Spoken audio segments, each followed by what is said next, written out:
Cover பண்ணி இதெல்லாம் cover பண்ணிட்டீங்க தம்பி. நம்ம வீட்டுல கவர் இருந்தா எடுத்துட்டு வா சாமி. தம்பி நம்ம வீட்டுல கவர் இருந்தா எடுத்துட்டு வா. அங்க எவனாச்சும் மாங்காடு கறந்து மண்டை வந்துட்டு போகுது. நீங்க காலையில எடுத்துட்டு மதியானம் வரைக்கும் ரெஸ்ட் எடுத்துக்குவீங்களா சார்? ஆமாங்க சார். அதுக்கப்புறம் 4-5 மணிக்கு போயிட்டு வளைய போட்டு மூணு மூணை போயிட்டுங்கன்னா ஏதோ மொக்க போலாச்சுன்னா ஏதோ 10 கிலோ 5 கிலோ விழுந்தா வியாபாரிக்கு போன் அடிச்சா வருவாங்க, எடுத்துட்டு போயிடுவாங்க.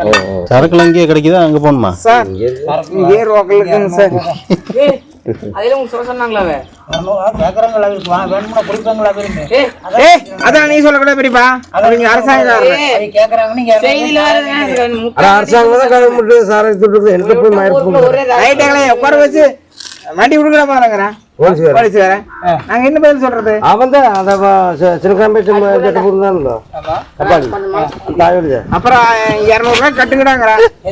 இல்லைன்னா 500 ரூபாய் கட்டுங்கிறேன். நான் நீங்க போய் கட்டுறது பெட்ரோல் கொடுக்குறேன் 200 ரூபாண்ணா.